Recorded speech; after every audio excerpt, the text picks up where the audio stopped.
Hey guys, Matt here. So I am out on our front porch this morning and we are going to do a review on the Kershaw Leek.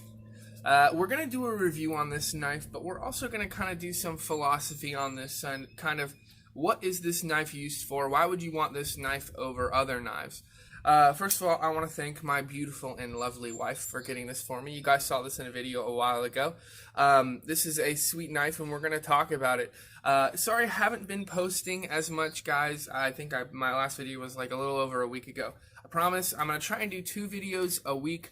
It's funny because I get knives and I use them and I either sell them or trade them for something else. That's kind of what I like to do, and I'll forget to do a review on them.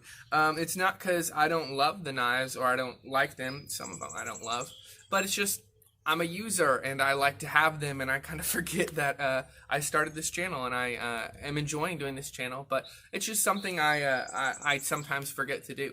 So there have been some knives that have kind of come and gone that I haven't reviewed that I'm sure I'll have to review eventually. Like I had a Spyderco Endura 4 for a while. I had a Tenacious and a Spyderco Resilience.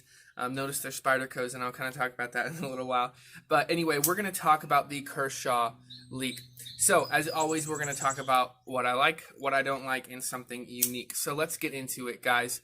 So first of all, the thing I like about this knife is it is super thin, compact, and lightweight. This is a knife that when you put it in your pocket, it's not going to weigh down your pants, even your gym shorts. It's not going to weigh those down. You know, this is a knife that I like to carry while I run. You know, there aren't a lot of knives that I'm going to carry while I run, and I have a few examples out here. I also have my cup of coffee. I am sitting here on my day off and relaxing. You know, this Cold Steel SR1 Light, I'm not going to carry this thing while I run. Look at that thing. That's 4.8 millimeters. No way am I going to carry this thing, even if I have, you know, a running pack on. It's just going to weigh it down way too much. You know, I'm not even going to carry this Cold Steel Voyager. It's just too heavy, even though this is a really lightweight knife for its size. This is a knife, the Kershaw Leek, that I will carry while I run. And this is the liner lock version. They have a frame lock version as well. So, you know, you're looking at aluminum scales. You're looking at about a 3-inch blade. And, you know, I kind of go back and forth on doing specs, guys, because especially with a knife so profound and well known as the Kershaw Leek, you guys know the specs. But, you know, it's about a 3-inch blade, aluminum scales with stainless steel liners. You got a pocket clip right there. It's reversible. It is only tip up carry.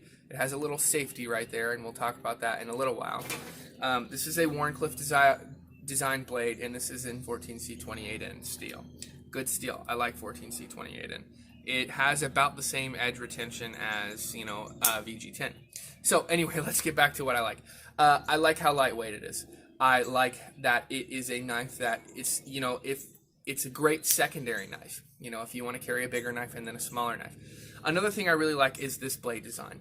You know, I generally prefer a Bowie style. I generally prefer something with belly, or a Tanto style where it has really, really strong, a really strong tip. But I do like this blade design, especially for the stuff that, you know, I do in my everyday life, which is what we do. We open packages. We open boxes. We cut small things open that don't take very, very, you know, tough, you know, a very, very tough blade.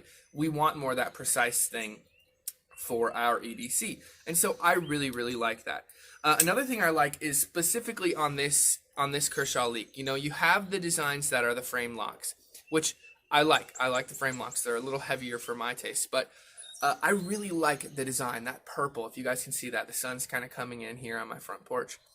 But that purple, you know, aluminum is really pretty, and I really, really like that design. I believe this is a Walmart exclusive, so I really like that. And then we have this black wash finish on this specific blade. So this is a very good looking blade, I think. I think this is a very handsome blade. And, you know, the design of the aesthetics, way to go. I think this is a great, great design. Good job, Ken Onion. Another thing I really like, guys, is this is made in America. And I appreciate that. You know, I know that the workers are making at least a decent wage, and so I like that. Last thing I'm going to say that I like is I do like the assisted opening on this. It's not too tough. It's not impossible to to get past that detent. It's just enough to where it flips it on out. And I do like that. That's very much appreciated. So let's go with the first thing I don't like on this blade. So you're looking at that backspacer right there. And I've talked about this before. I'm not sure if I've mentioned this specific one. I don't like plastic backspacers, especially on a knife that otherwise is all made of metal. You know, you have aluminum, you have stainless steel, then you have the blade steel, you have the steel thumb studs. You know, why put a plastic backspacer? It probably saves a little bit of weight, but preferably I would just not have a backspacer. There may be a design element to it where they have to have one. I'm unsure about how that works, but I just don't like when I get, you know, a knife that is otherwise all metal and then there's a polymer backspacer. Put an aluminum in, or don't put one in at all. Okay, another thing I don't like, and this has just been my specific model of Leek. You see that liner? That engagement is just about right. It's just about where you would want it. When I first got this knife, it was not like that. The engagement from the liner, it was probably only about 50% on the liner, not on the blade. That's not enough in my opinion. When I got it, I thought it was defective, so I went and returned it and exchanged it for another, and it had the same issue. So it seems like these specific liner lock Leeks, their engagement is, at first, it's very minimal. Now, the blade feels strong, there's no play, but it doesn't seem very safe to have that small of engagement. Now you can see the engagement is right on, and we're good to go. But starting off, I think it should be just about that, and that will also give it time to wear and kind of migrate. The liner itself will migrate to the right. So I would prefer it to be like that.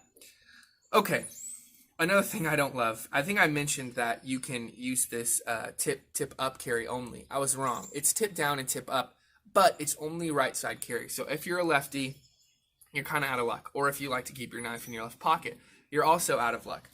You know, I don't get why a company does that. You know, there's not that many lefties, and I understand that.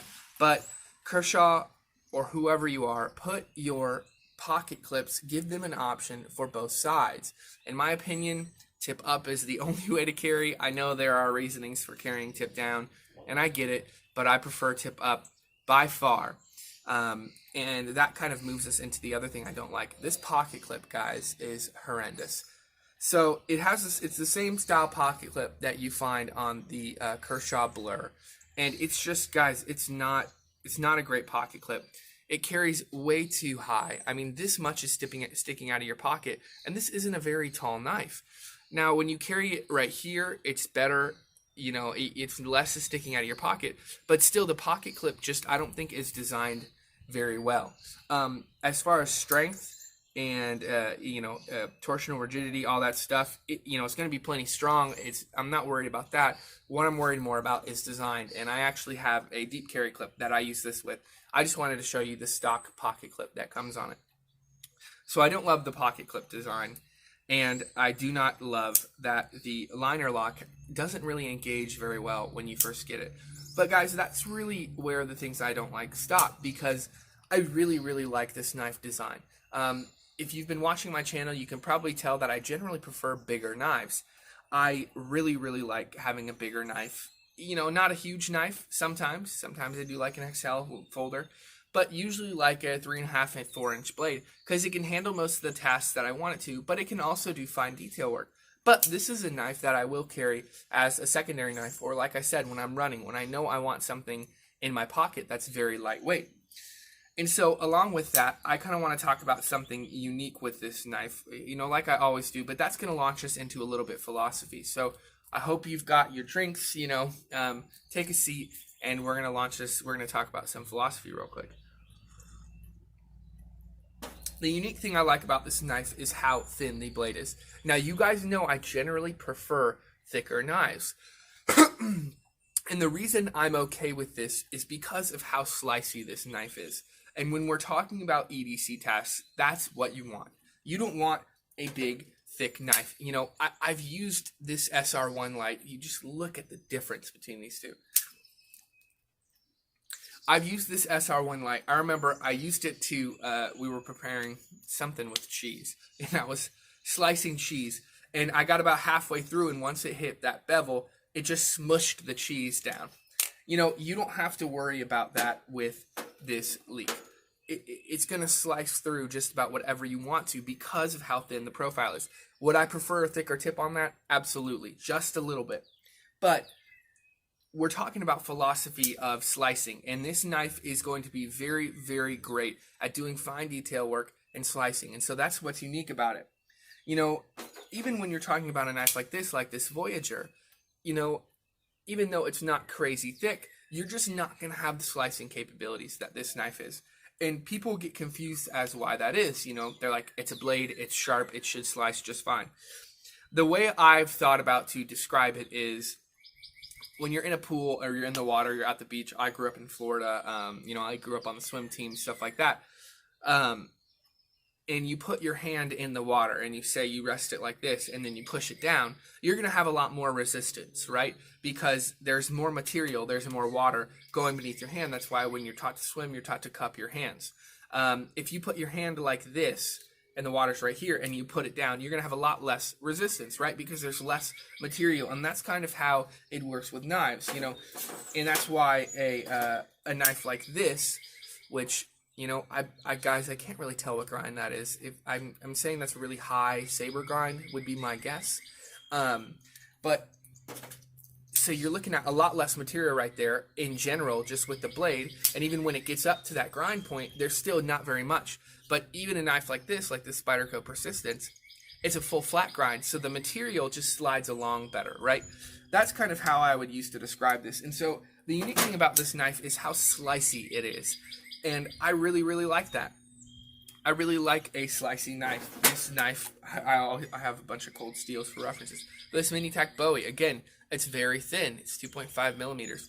This is a very slicey knife. Now, again, it's going to be a saber grind, I believe, on this one. So it probably isn't going to cut as smoothly as that Spyderco Persistence. But just because there's less material, remember that water metaphor I used, there's less material, and so that less material is going to equate to easier slicing capabilities. And guys, that's why I really like this knife. Even though generally I'm going to carry a tougher knife, I'm going to carry a stronger knife. Why? That's just what I like. I like to have the options to do kind of whatever task I need with that tougher knife. But I also will carry a knife like this as well. Something that's thin, that's lightweight, that's easy to carry. It's well designed, you know, it's good looking, it's a handsome knife, and it's going to cut and slice beautifully. It's going to hold an edge well with that 14C28 in. This is a great Kershaw design. You know, there are quite a few Kershaws, a lot of their Chinese models. Some of them are good, you know, some of them are well designed. Others just, the word that comes to mind when I think of them as, when I look at them, I see them as uninspired, right? When you look at this knife, you know this is a Ken Onion design. You know this has a lot of thought went into this. A lot of those other knives, it's like, you know, a Grivery handle, steel liners, and 8CR. Not terrible. Some of them are Grivery, or some of them are G10 steel liners and 8CR. And guess what? This is the same materials, but there's design elements in this, and there is thought into this. So, you know, I really like that this knife, it feels like a lot of thought went into a knife like this. So guys, that's what I love about this knife. That's what I don't like, and that's what's unique about it. Guys, there's quite a few knives that I have that I just haven't done reviews on. I'm going to try and do some more reviews. So you let me know. I have a few knives in the wings, what you'd want to see next. Hit me up in the comments. Do you want to see this Spyderco Persistence reviewed? Because, you know, I can kind of talk about this and the tenacious family of knives that are all designed similarly. Do you guys want to see this Mini Tac Bowie reviewed? You want to see more fixed blades? You know, I got the Cold Steel SRK as well. I've got the Cold Steel Leatherneck. I've got an Ontario SP1. I've got an Ontario Bushcraft. You know, I've got the Buck 110. I've got quite a few knives, you know, that are still just in my personal collection that I haven't reviewed. So if there's any specific knives that you'd like me to review, let me know in the comments. Guys, thanks so much for listening. I know this was a longer video than usual, but let me know what you think. Make sure and like and subscribe, and we'll see you in the next one.